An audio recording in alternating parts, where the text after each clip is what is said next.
Good morning everyone, আমি প্রহ্লাদ। প্রত্যেককে স্বাগত জানাই তোমাদের এই ছোট্ট ইউটিউব চ্যানেলে।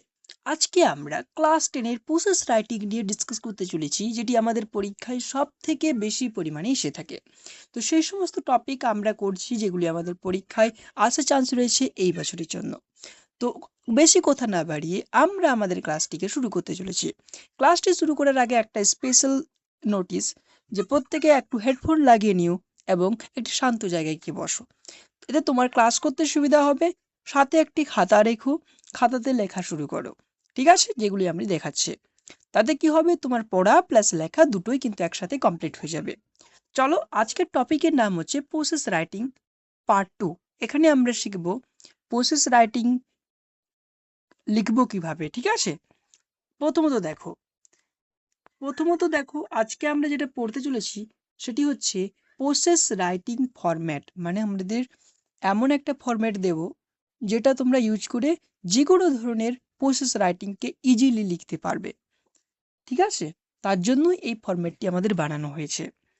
প্রথমত কি করবে, খাতার মাঝ বরাবর কি করবে, হেডিং দেবে। কি দিবে, হেডিং দেবে। দেখতে পাচ্ছ, এখন সুন্দর দেখা যাচ্ছে। কি করবে, হেডিং দেবে। হেডিং দিয়ে যে টপিকটার ওপরে প্রসেস লিখতে বলা হয়েছে, দেখো যেমন দেওয়া থাকবে preparation of mango pickle, preparation of coconut well. যে কোনো জিনিসের প্রিপারেশন মানে প্রস্তুত করার জন্য বলা হয়ে থাকে। সেই রকমের সেই জিনিসটাকে তুমি কি করবে, প্রথমে খাতার মাঝ বরাবর উঁচুতে কি করবে, লিখবে এবং বক্স করে দেবে। ঠিক আছে, তোমার কাজ শেষ। তারপরে তুমি এই যে প্রথম লাইনটা দেখো, বক্স করেছি, বক্সের যে প্রথম লাইনটা দেখো, টপিকের সম্পর্কে কমন লাইন তুমি লিখতে পারো অথবা না পারো। যেমন যেমন বললো কি, ম্যাঙ্গো জুস সম্পর্কে, যে mango juice is a delicious drink. এই ধরনের সাধারণ যে কথাগুলো তোমরা বই থেকে সহজেই পেয়ে নেবে, একটু মনে রাখবে। এরপরে দেখো, দ্য প্রসেস অফ, এতদূর অবধি লিখলে। লেখার পরে একটা ড্যাশ দিয়েছি, যেখানে টপিক নেম লিখেছি। কি লিখেছি, টপিক নেম। সেই টপিক নেমের জায়গায় যে টপিকটা আমরা লিখছি হেডিং থেকে তুলবো, হেডিংয়ে যে টপিকটা আমরা লিখলাম, যে কথাটা লিখলাম, সেটাই কিন্তু এই বক্সটা আমরা লিখে যাব। বোঝাতে পারলাম? এতদূর অবধি কোনো সমস্যা নেই। Involves several simple steps, full stop দিবে। By following this steps carefully the work can be completely successfully. এইটুকু লিখলে হয়ে গেল লেখা। যখন তোমার এইটুকু লেখা হয়ে যাবে, তারপরে দিবে স্টেপ নাম্বার 1, দিয়ে লিখবে ফার্স্ট। কি লিখবে, ফার্স্ট।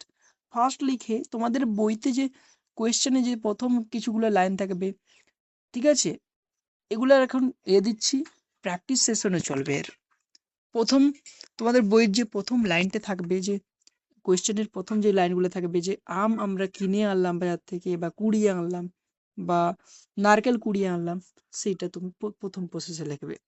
দ্বিতীয় নম্বর প্রসেসে লিখবে নেক্সট দিয়ে, তারপরে প্রসেস লিখবে। তৃতীয় নম্বর প্রসেসে দেন দেবে, তারপর লিখে দেবে। 4 নম্বরে আফটার দ্যাট নিয়ে তারপরে তুমি কি করলে লিখে দেবে।